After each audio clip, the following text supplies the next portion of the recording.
Bonjour à tous. Ces derniers jours, il y a beaucoup de gens qui se demandent qu'est-ce qu'on peut faire pour nos frères juifs qui se trouvent en terre d'Israël face aux assassins, à des gens qui ont soif du sang juif que Dieu en préserve, qui veulent exterminer le peuple juif. De même, certains demandent la question, qu'est-ce qu'on peut faire pour les juifs qui sont en dehors de la terre d'Israël face à des gens qui ont des mauvaises intentions, chas v'shalom. Aujourd'hui, voyons un discours que le rabbi a dit le lundi 28 Nissan 5750 en avril 1990.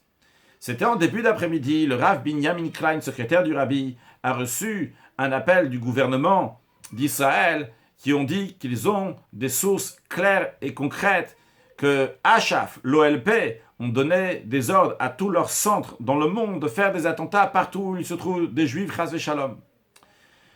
Après la prière de Mincha, le Rabbi a pris la parole, ce qui n'était pas habituel.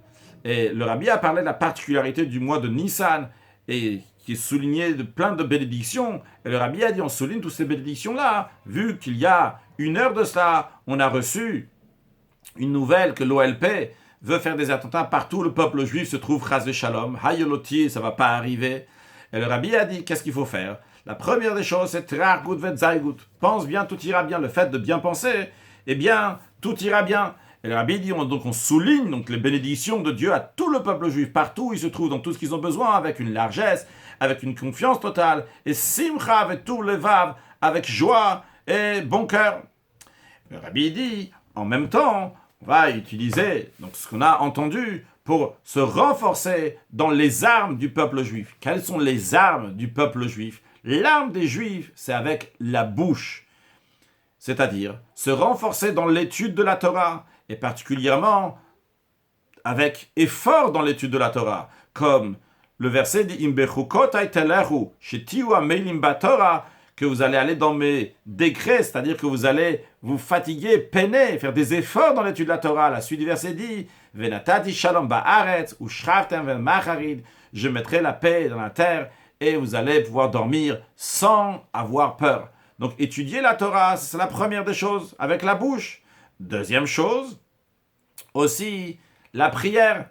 Et dans la prière, vu qu'il faut aller dans l'esprit de trar gut v'tzaygut, pense bien, tout ira bien, et bien des prières donc qui sont positives, des prières qui sont des shirot v'tishbachot, des louanges à Dieu, qui sont dans le livre des Teilim du roi David. Et le Rabbi dit, parmi ces psaumes-là à dire le psaume 150, que dans le psaume 150, on voit comment le juif, il remercie Hachem, hommes, femmes et enfants, tous les juifs remercient Hachem en disant Kol haneshama telka aleluka, que toute âme, tout le monde remercie Hachem. Donc ça, c'est en ce qui concerne donc la force par la bouche. Donc dire des paroles de Torah, dire des prières et dire des paroles aussi de mitzvah, des commandements de Dieu, des paroles qui sont bien, qui sont dans le contexte de Torah et mitzvot. Le Rabbi dit, rajouter aussi dans la tzedaka. Le monde est basé sur 3 piliers, Torah, Tfila et Tzedaka. Donc, l'étude de la Torah, la prière et la charité, c'est les 3 piliers sur lesquels le monde tient. Alors, le Rabbi dit, rajouter aussi dans la charité.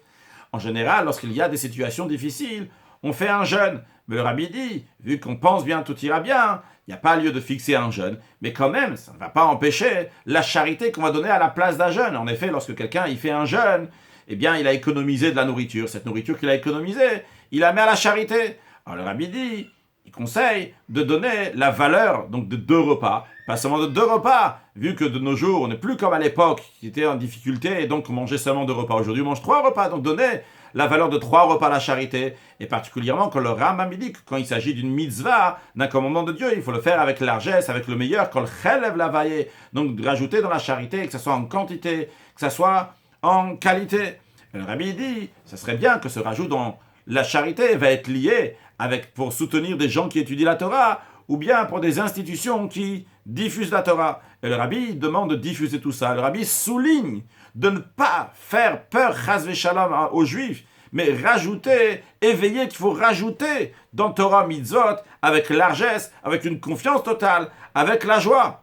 Et le Rabbi dit que l'essentiel, c'est de rajouter dans la Torah, dans la prière, dans la charité. Comme ce qu'on a conseillé, le Rabbi conclut que Dieu fasse, que le fait de parler de ces bonnes résolutions, ça même, ça va entraîner encore plus donc la promesse que quand tu penses bien, tout ira bien concrètement, et commençant par le meilleur bien Donc, celui de la Geoula, Mitit Ve'Ashlema, celle de la venue de Mashiach. Suite à ça, le rabbi lui-même donc a donné $2 pour mettre à la tzedaka. Donc, c'est clair, ce que le rabbi nous dit de faire, c'est de se renforcer avec nos armes spirituelles, notre bouche, l'étude de la Torah, qui avec notre bouche, la prière, les psaumes, donc avec notre bouche, rajouter de la tzedaka, ça c'est les armes du peuple juif. Et bien sûr, tout ça dans un esprit joyeux, avec largesse. Et pense bien, tout ira bien. Dieu amènera des excellentes nouvelles pour tout le peuple juif, partout où il se trouve dans le monde.